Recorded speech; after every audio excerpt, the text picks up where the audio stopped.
So I'm interested in reconstructing, to the best of our knowledge, what happened in 1948 and what's the most complete and true-to-life way of telling the narrative. Maybe you can articulate to me why it is that you've decided to choose ethnic cleansing as the framework for understanding what happened in 1948, if that's a correct characterization. Yeah, absolutely. Ethnic cleansing is a common term when in an area where you have a mixed ethnic population, one group gets rid of the other group. Various means of doing that.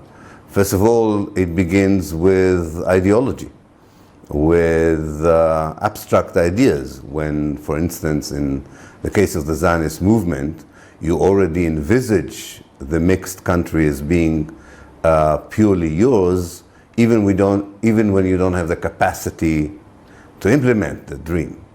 And there are plenty of quotes from all the Zionist leaders, from top to bottom. This is the wet dream of Zionism, to see Palestine without Palestinians. So there's already an ethnic cleansing ideology, not yet the operation, but an ethnic cleansing ideology. And that's very important to establish, because we need to establish the fact that there is an ideological will to ethnically cleanse a population. Right, so my understanding is some of the contention that does exist, because the quotes are the quotes, and you can't really do much about the fact that they exist, right, if you're arguing a different narrative. But part of the contention, and correct me if I'm wrong, is that at least some streams of Zionist thinking prior to 1947, 1948, was that the achievement of a Jewish state in all of Palestine could be achieved simply on a demographic basis if there was mass immigration of Jews to the land of Israel, so much so that it actually swamped out the local population, which would preclude the need to, in scare quotes, transfer, essentially expel, possibly with compensation, large numbers of Arabs. What do you say to that argument that in some sectors of Zionist thinking, so long as there were enough Jews, this wouldn't be a problem and transfer wouldn't be necessary, again in scare quotes? Yeah, I'm not familiar with such quotes, I must say. I don't think there are such quotes. I think that there is a twin argument for how to create the Jewish state without Palestinians. We will bring many Jews as possible. We'll find ways of getting rid of the Arabs. You cannot unpack it and say that they had one talk about bringing Jews, and then they seem to you moral, and then you separate, say, oh, these may be the different people, or even if it's the same people, that's a different point of view. No, it's a comprehensive point of view. Immigration of Jews to Palestine and emigration of Arabs out of Palestine is the very natural project of settler colonialism, which Zionism is. Every settler colonialist movement wants to bring as much as it can from the settler community and get rid of the natives. It happened in the United States, it happened in Canada, it happened in Australia, and it happened in Palestine. So what would you say to those who argue that, well, there were many flavors, so to speak, of Zionism, from the end of the 19th century leading up to the establishment of State of Israel. There was cultural Zionism, there was political Zionism, evolutionary Zionism, and at least half of the Mapam, if I understand correctly, not the Mapai, but the Mapam, was of an ilk that actually wanted to see a binational state and didn't have any incentive, ideologically didn't have an incentive to expel Arabs. So if there were people like that in the Zionist camp, is it a question of Zionism writ large being inherently tied up with, inextricably, with transfer or expulsion, ethnic cleansing, if you prefer? Or were there streams that one could have pulled apart, and it's just that the political momentum and all the historical contingencies of the time pushed everything in a direction that necessitated, from their ideological perspective, mass expulsion? Yeah. Well, settler colonialism comes with some universal ideologies, not only in the case of Palestine, also in the case of the United States, also in the case of Australia and Canada, and Argentina and Brazil. People come with both revolutionary ideas of universal values and a practical aim of creating a new homeland. And the main obstacle are the native population. Now, for a while, and that happened with the Zionist movement as well, for a while you hope you can reconcile your universal ideology, such as socialism, if you want binationalism, with the aim of creating a settler state. But once it becomes a practical project, the universalism is slowly disappearing. There's a great book by Ze'ev Sternhal, a Zionist scholar, who shows exactly how it happened. There's another great book by Gershon Shafir, who shows how it already happened in 1914, that the universal ideology was giving way for the settler colonial ideology. Can you unpack that just a little bit for us? I know. Yeah, what happens is you come with the idea of liberating workers, whoever they are. But then you say, I cannot create an Arab-Jewish trade unions. I mean, that would be against the idea of Hebrew labor, of Jewish labor, which is why we created the Zionist movement. So we will create a Palestinian labor trade union that we will control. Yes, it's not ethnic cleansing, but the reason it's not ethnic cleansing is because you're only 10% of the population. There's a limit of how crazy they could have been with what they thought they could do or not do. And maybe they even thought that they have reconciled it.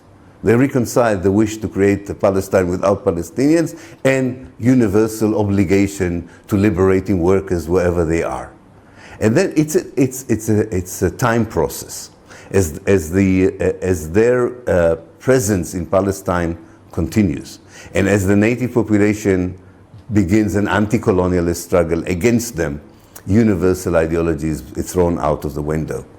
Mapam believed in binational state, it is true, but one has to explain why did the Mapam soldiers in the Palmach, why did they play such a crucial role, a brutal role, a criminal role in ethnically cleansing the Palestinians? They committed some of the worst crimes against the Palestinians. And after the villages were destroyed, they were the most greedy movement among the kibbutzi movement for taking over the Palestinian villages that were deserted. And the Palmach, just to be clear, is the sort of the political party out of the socialist movement of HaShomer HaTzair. I mean, we're talking about the left wing of the kibbutzi movement, which you mentioned as supporting binationalism. It also had another wing called Achdut HaAvodah, which also had binational ideologies. But these ideologies, the more I'm thinking about them, I don't think people were not genuine. They really wanted to be both a colonialist and a universalist. Like the state of Israel, it wishes to be both Jewish and democratic, and it's impossible. There cannot be a Jewish democratic state. Either there will be a Jewish state, which will be a racist, apartheid, ethnic state, which is Israel today, or it can be a democratic state, but then it cannot be Jewish. It's impossible. This is an oxymoron that the Zionist movement invented, because maybe people thought they can reconcile, as I say, universal ideologies with ethnic ideologies, or more cynical ones, and I expect there were some cynical people there as well, said it's good for commodifying Zionism outside of Palestine as a project of socialism, of communism, liberalism, and later on as democracy. But the essence of the Zionist project is an essence of the settler colonialist movement. And no settler colonialist movement could tolerate the presence of native population. There isn't one example in the world where settlers came from Europe with an idea that the natives can stay. The best they could hope for was South Africa. They can stay, but under a segregative system called apartheid. So if we're making the comparison to other settler colonial projects specifically, where there was, let's say, a metropole that they emigrated. Oh, no, you're wrong. I'm sorry, I'm stopping you. Settler colonialism has no metropole. You're totally wrong there. Classical colonial movements have metropole. Settler colonial movements work against the metropole eventually. They are assisted sometimes by metropole, like Zionist movement needed Britain, but they are not serving the metropole. On the contrary, the settler colonialists in the United States worked against the metropole. The settler colonialists in Australia worked against the metropole. The settler colonialists in South Africa worked against the metropole. No, there's no metropole. That's why Zionism, Zionist scholars try to say, oh, there was no metropole. No, but that's totally wrong. It's not I didn't say it's a classical colonialist movement. It's a settler colonialist movement. So let me define for you settler colonialism so that you don't make this mistake again. Settler colonialism is a movement of people who are persecuted in Europe for whatever reasons, economic, cultural, religious, throughout the centuries. And they run away from Europe with a one-way ticket. They don't want to go back to Europe. So this would include religious minorities in France and... Absolutely, the Huguenots, the Protestants later on, absolutely, people who were chased out of Britain. And they come and they want not only to create a new home, they want to create a new homeland. And the main obstacle is the fact that there is someone else there. So they work according to what the great scholar of settler colonialism, Patrick Wolfe, called the logic of the annihilation of the native. Now, you can annihilate the native physically, as we know people did, or you can annihilate the native by expelling him or her, or by segregating the system. I mean, there are various means of, or there are various interpretations of annihilation. Right. So, for instance, so I'm Canadian, and what we've finally come to recognize to some degree historically is that there was a strong impetus to not physically eradicate the native population, because so much of that had already been done essentially by microbes, wittingly or otherwise, right?